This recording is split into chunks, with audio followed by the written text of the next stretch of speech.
Hello friends, welcome to our channel Study Prime, the part of Prime Motivation. दोस्तों, आज हम हमारा तीसरा चैप्टर स्टार्ट करने जा रहे हैं और जिसका नाम है एलसीएम एचसीएफ। दोस्तों, इससे पहले हम 2 चैप्टर कर चुके हैं, पार्ट्स में किए थे हमने। पहला चैप्टर हमने वर्गमूल घनमूल का किया था, फिर दूसरा हमने दशमलव और भिन्न किया, और ये आज हम तीसरा चैप्टर एलसीएम एचसीएफ स्टार्ट करने जा रहे हैं। और एलसीएम एचसीएफ सभी प्रतियोगी परीक्षाओं के लिए बहुत ही महत्वपूर्ण चैप्टर है। इससे जरूर आपको एक ना एक क्वेश्चन एग्जाम में जरूर मिलेगा, चाहे कोई सा भी एग्जाम हो। आप बैंक का दें, रेलवे दें, आप पुलिस का दें, आप एसआई का दें, कोई भी एग्जाम दें, उसमें एक क्वेश्चन आपको जरूर मिलता है। तो चलते हैं, देखिए जल्दी से हम क्वेश्चनों को करना प्रारंभ करते हैं। आज ये एलसीएम एचसीएफ से रिलेटेड पहला वीडियो है। एलसीएम एचसीएफ से रिलेटेड आपको बहुत सारे वीडियो देखने पड़ेंगे, जब ही आपका ये पूरा चैप्टर जो है कंप्लीट होगा और एक एक कॉन्सेप्ट आपके क्लियर होंगे। तो देखिए, वीडियो को लास्ट तक जरूर देखना, क्योंकि अगर आपको कॉन्सेप्ट जब भी क्लियर होंगे जब आप वीडियो को लास्ट तक देखेंगे। तो देखें दोस्तों, सबसे पहले हम एलसीएम और एचसीएफ के बारे में बात कर लेते हैं कि एलसीएम और एचसीएफ होता क्या है। ठीक है, तो देखिए एलसीएम क्या होता है। एलसीएम का मतलब होता है जाति में बड़ी संख्या। एक ऐसी संख्या निकालना है आपको, 2 या 2 से अधिक संख्याओं के बीच की एक ऐसी संख्या निकालना है जिसमें उन संख्याओं का भाग पूरी तरह से चला जाए, उसे एलसीएम कहा जाता है। और एचसीएफ किसे कहा जाता है? वह बड़ी से बड़ी संख्या जिसका भाग उन संख्याओं में चला जाए। जिन संख्याओं का आपने एचसीएफ निकाला है, उन संख्याओं में एचसीएफ का भाग अगर चला जाता है तो उसे हम एचसीएफ कहते हैं। और एचसीएफ निकालने का तरीका क्या होता है? पद में कॉमन एवं घात में छोटी संख्या। देखिए, एलसीएम एचसीएफ बहुत सारे तरीके से निकाले जा सकते हैं। जैसे आपने गुणनखंड विधि देखी होगी, गुणनखंड विधि से निकाल सकते हैं।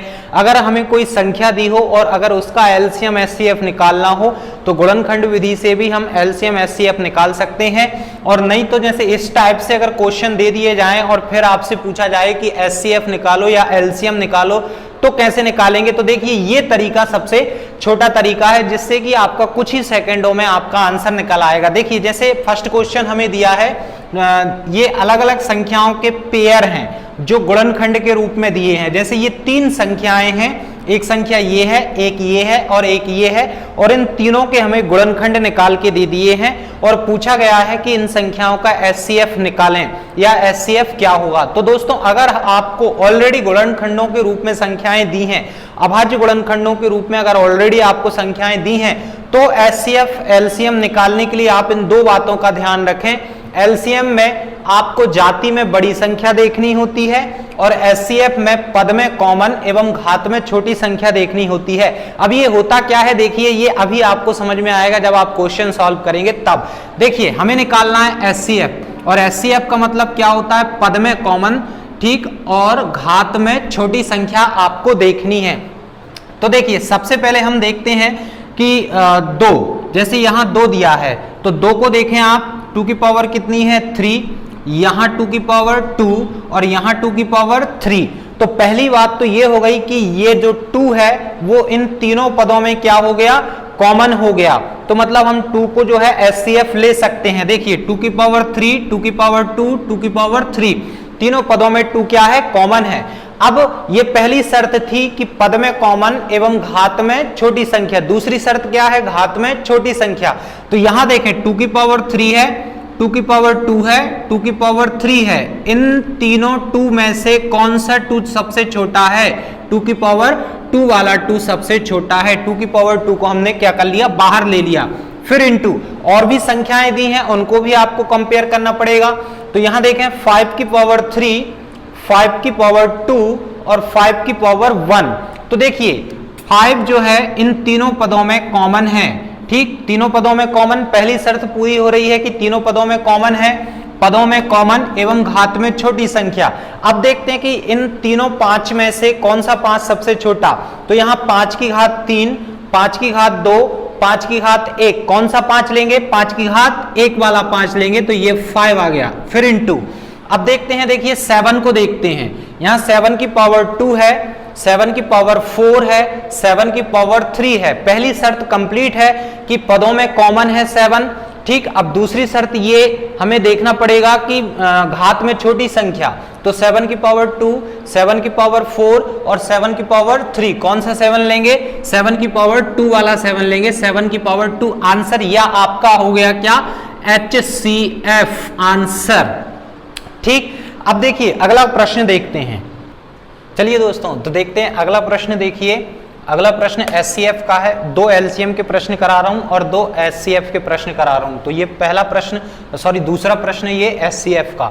देखें, जैसे आपको लास्ट में क्या दिया है, क्या निकालना है आपको? SCF निकालना है। ठीक, तो SCF निकालने के लिए SCF की शर्त क्या होती है? मैंने अभी आपको बताया था कि पहली चीज तो पद में कॉमन होनी चाहिए संख्या, और दूसरी चीज क्या है कि जाति में या घात में छोटी होनी चाहिए संख्या। ठीक, तो पद में कॉमन देख लेते हैं। देखिए 2 को देखें, 2 की घात 3, 2 की घात 2 और 2 की घात 1, इन तीनों 2 में से हम कौन सा 2 लेंगे जो सबसे छोटा होगा? पहली शर्त तो ये कंप्लीट है कि ये तीनों पदों में कॉमन है 2, और दूसरी शर्त क्या हो गई कि सबसे छोटी घात वाली संख्या को आपको लेना है। तो सबसे छोटी घात वाली संख्या 2 की घात 1, फिर गुणित। अगली संख्या देखते हैं 3, 3 की घात 2, 3 की घात 1, 3 की घात 4, कौन सा 3 लेंगे? जिस पर 3 की घात 1 होगी, जिस पर सबसे छोटी घात होगी, जिस पर कोई घात नहीं लगी, जिस संख्या पर, उस पर 1 की पावर होती है, 1 की घात होती है। अब देखिए 3 भी हो गया, 3 भी कॉमन था, तीनों पदों में 3 कॉमन था, 3 को भी ले लिया।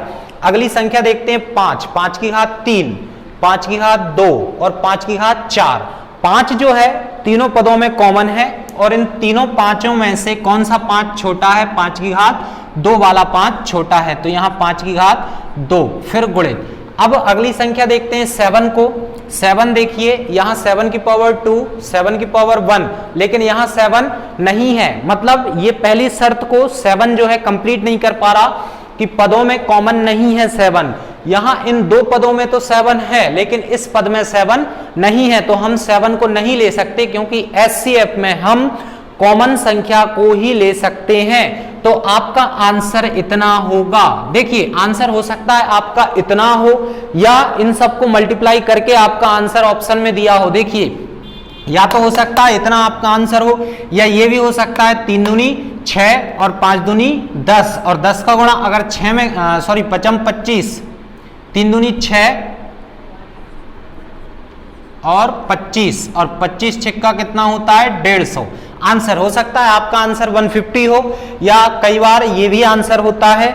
तो आपको बहुत अच्छे से जो है क्वेश्चन को सॉल्व करना है। अब देखिए अगला प्रश्न हम करते हैं LCM का।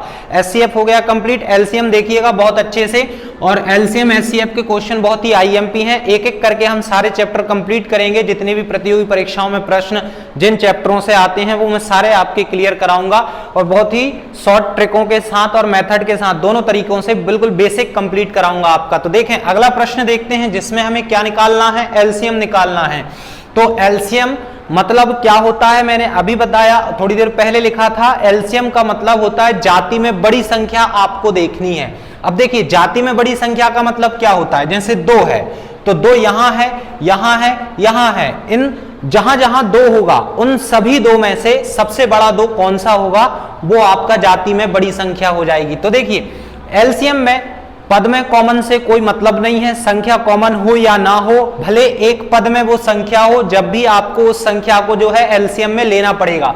तो देखें LCM निकाल रहे हैं, जाति में बड़ी संख्या देखनी है आपको। यहां 2 की घात 2, 2 की घात 3, 2 की घात 1, तो सबसे बड़ा जाति में बड़ी संख्या, जाति में बड़ा 2 कौन सा है? 2 की जाति में बड़ा 2 कौन सा है? 2 की घात 3 बड़ा है, तो यहां 2 की पावर 3 को ले लेंगे, फिर इनटू। अब देखते हैं 3 को, 3 की पावर 1, 3 की पावर 2, 3 की पावर 3, कौन सा 3 लेंगे? 3 की पावर 3 वाला 3 लेंगे, क्योंकि बड़ा 3, 3 की घात 3 वाला है। जिस पर जितनी घात लगी होगी वो उतना बड़ा वो संख्या होती है।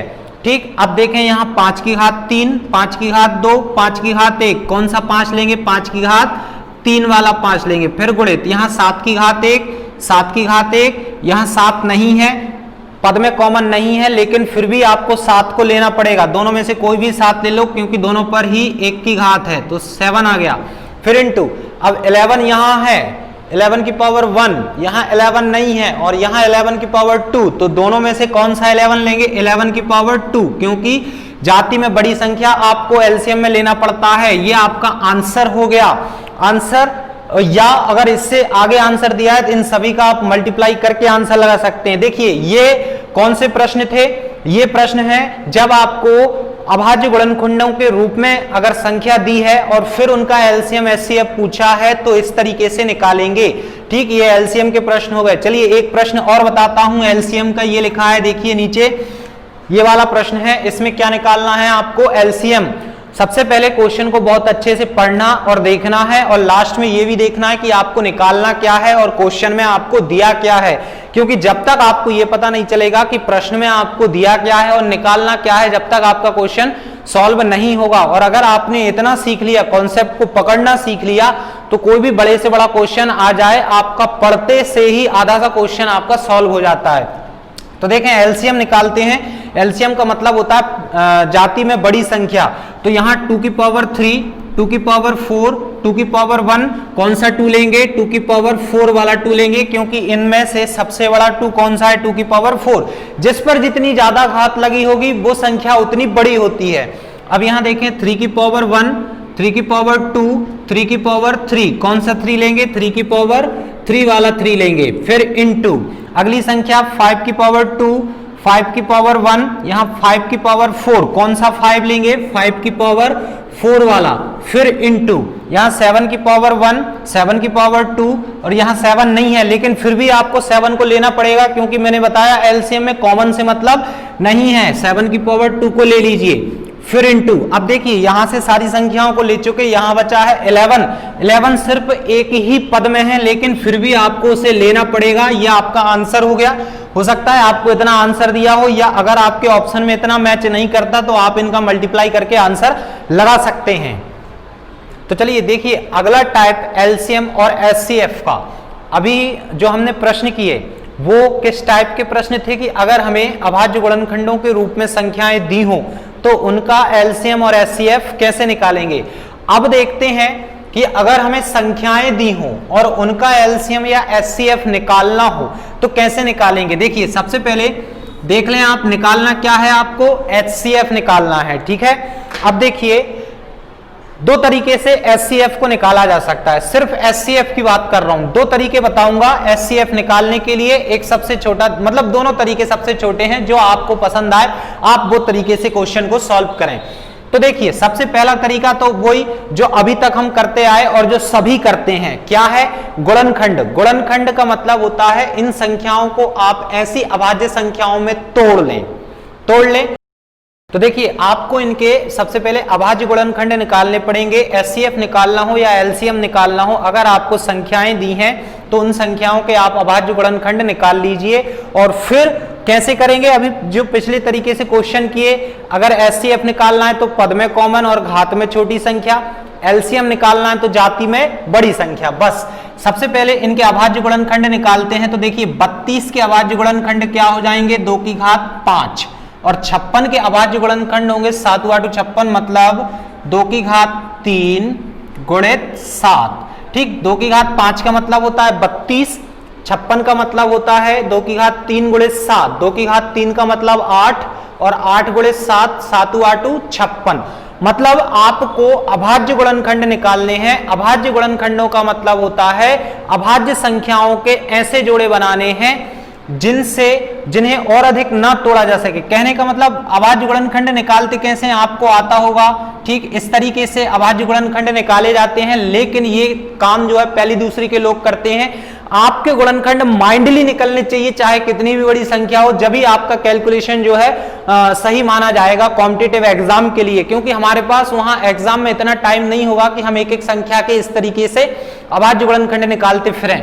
ठीक, तो देखिए फिर भी मैं बता देता हूं, ऐसे निकाल सकते हैं आप। 2 एकम 2 बचा 1 हो गया 12, 2 × 12, फिर 2 से भाग दो, 2 × 8 = 16, फिर 2 से 2 × 4 = 8, फिर 2 दूनी 4, फिर 2 एकम 2। अब देखिए कितने पेयर बन रहे हैं। ठीक, 2 × 2 × 2 × 2 × 2, मतलब 2 की घात 5। तो ये हो गए 32 के अभाज्य गुणनखंड। इसी तरीके से आप 56 के अभाज्य गुणनखंड भी निकाल सकते हैं। सबसे पहले 2 से भाग दिया जाता है, 2 दूनी 4, बचा 1, 2 × 8 = 16, 2 एकम 2, 2 × 4 = 8, 2 × 7 = 14, 7 एकम 7। देख लें 2 की घात 3, 2 का 3 बार गुणा हुआ और 7 का 1 बार गुणा हुआ, तो 2 की पावर 3 इंटू 7। इस तरीके से अभाज्य गुणनखंड आप निकाल सकते हैं, लेकिन हमारी प्रैक्टिस इतनी जबरदस्त होनी चाहिए कि हम माइंडली अभाज्य गुणनखंडों को डायरेक्टली निकाल सकें। ठीक, अब देखिए अभाज्य गुणनखंड निकाल लिए, अब निकालते हैं एचसीएफ। एचसीएफ का मतलब होता है पद में कॉमन और जाति में छोटी संख्या। तो देखिए पद में कॉमन देख लेते हैं, यहाँ 2 की घात 5 है, यहाँ 2 की घात 3 है, तो दोनों ये जो 2 है वो पद में कॉमन है, दोनों संख्याओं में है, लेकिन सबसे छोटा 2 कौन सा है? 2 की घात 3 सबसे छोटा, तो 2 की घात 3 हमारा आंसर हो जाएगा। और 2 की घात 3 का मतलब क्या होता है? 2 की घात 3 का मतलब होता है 8। आपका आंसर कितना हो जाएगा? 8 आपका आंसर। 32 और 56 का एचसीएफ क्या होगा? 8। अब देखिए एचसीएफ एक ऐसी संख्या होती है जिससे आप इन दोनों संख्याओं को अगर भाग देंगे तो पूरी बार भाग चला जाएगा, 0 शेष बचेगा। ठीक, ये तो पहला तरीका। अब देखिए एक दूसरा तरीका और बताता हूं एचसीएफ निकालने का, जो बहुत ही छोटा तरीका है, जिसमें आपको गुणनखंड निकालने की जरूरत नहीं है। चाहे आपको 2 संख्याओं का एचसीएफ निकालना हो, चाहे 3 का निकालना हो, या चाहे 4 संख्याओं का एचसीएफ निकालना हो, क्या करना है आपको? सबसे छोटी संख्या का सबसे बड़ी संख्या में भाग दे दीजिए। अब जैसे यहां तो हमारे पास सिर्फ 2 ही संख्याएं हैं, 32 और 56 है, तो सबसे छोटी संख्या हो गई 32, सबसे बड़ी संख्या हो गई 56। आप 56 में कितने का भाग दे दें? 32 का भाग दे दें। 32 से भाग दीजिए। भाग देना तो आता होगा अगर प्रतियोगी परीक्षाओं की तैयारी कर रहे हैं, और अगर वो भी नहीं आता तो चुल्लू भर पानी में डूब मरिए। अब देखिए भाग दीजिए, तो 32 एकम 32, 2 बार देंगे तो ज्यादा हो जाएगा, 6 में से 2 गए 4 बचा, 5 में से 3 गया 2 बचा। अब शेष कितना बचा आपका? 24। तो जो शेष बचा है उससे 32 में भाग दीजिए। अब 32 में भाग देंगे शेष का मतलब 24 का भाग, तो कितनी बार जाएगा? 1 बार। 24 एकम 24। ठीक, अब 32 में से 24 को माइनस कर दो, 12 में से 4 गए 8 बचा, इधर 2 में से 2 गए 0। अब 8 का भाग आप फिर से 24 में दे दीजिए, तो 8 तिया 24, कुछ शेष नहीं बचा। तो जिस संख्या से पूरी बार भाग चला गया वो आपका एचसीएफ होगा, तो इसका मतलब आपका एचसीएफ क्या हो जाएगा? 8 हो जाएगा। समझ में आया होगा आई होप। तो इस तरीके से भी आप कर सकते हैं, इसमें आपको गुणनखंड निकालने की जरूरत नहीं है, डायरेक्ट भाग दीजिए, आपका आंसर आ जाएगा। देखिए मैं इस क्वेश्चन को बताता हूं करके, एचसीएफ निकाल के बताता हूं, और ये भाग विधि से सिर्फ आप एचसीएफ निकाल सकते हैं, एलसीएम नहीं निकाल सकते। एलसीएम निकालने के लिए आपको गुणनखंड बनाने जरूरी हैं। तो देखिए क्या करना है आपको? सबसे छोटी संख्या से सबसे बड़ी संख्या में आप क्या कर भाग दे दीजिए। सबसे छोटी संख्या हो गई कौन सी? 36। सबसे बड़ी संख्या हो गई कौन सी? 84। 36 का भाग 84 में दे दीजिए, 2 बार जाएगा, 6 दूनी 12 के 2 बचा 1, 3 दूनी 6 और 1 7, 72। अब 84 में से 72 को कर दो माइनस, 4 में से 2 गए 2, 8 में से 7 गया 1। अब 12 का भाग देना है आपको 36 में, तो 12 एकम 12, 12 दूनी 24 और 12 तिया 36। कुछ शेष बचा? नहीं बचा। तो किस संख्या से पूरी बार भाग गया? 12 से पूरी बार भाग गया, तो आपका आंसर क्या हो जाएगा? 12। आपका एचसीएफ कितना हो जाएगा? 12 हो जाएगा आंसर। चलिए देखिए, अब अगर संख्याओं के एलसीएम निकालना बताता हूं, अभी मैंने आपको संख्याओं के एचसीएफ निकालना बताए थे, अब संख्याओं के एलसीएम निकालना बताता हूं। देखिए सबसे पहले देख लें 24, 36, 40 का एलसीएम कितना है, क्या निकालना है? एलसीएम।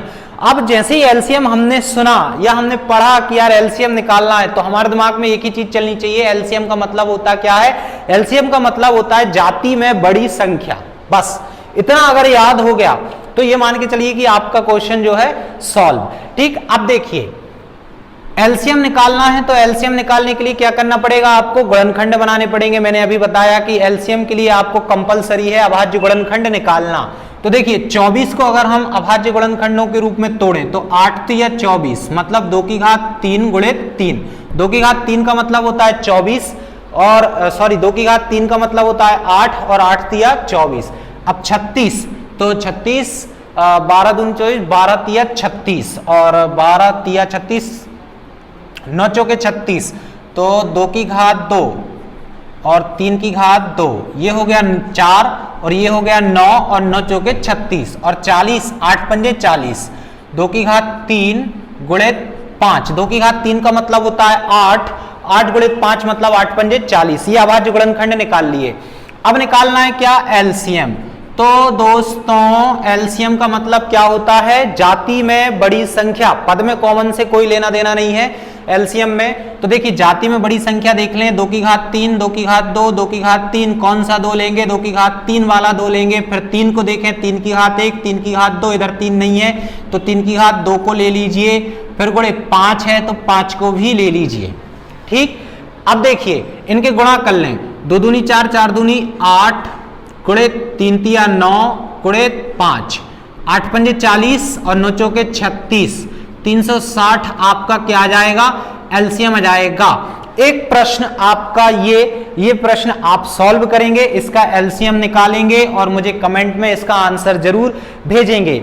ठीक, तो वीडियो आपको कैसा लगा कमेंट में आप कमेंट करके जरूर बताएं और वीडियो को लाइक करें। और अगर अभी तक हमारे चैनल को आपने सब्सक्राइब नहीं किया तो प्लीज सब्सक्राइब कर दो और वीडियो को आगे शेयर कर दो। जितने भी कांटेक्ट आपके पास हैं, आपके अपने वालों के पास जो प्रतियोगी परीक्षाओं की तैयारी कर रहे हैं। और दोस्तों इसी तरीके से आपका प्यार जो है अपने छोटे भाई पर बनाए रखिए, ताकि मैं आपको इसी तरीके के और छोटे छोटे शॉर्टकट और बेसिक क्वेश्चन आपको मैं लाता रहूंगा। तो मिलते हैं हमारे एलसीएम एचसीएफ की अगली वीडियो में, जिसमें और बहुत सारे प्रश्न हमें करना है अभी इस चैप्टर में। तो तब तक के लिए नमस्कार, बाय बाय, जय हिंद, जय भारत।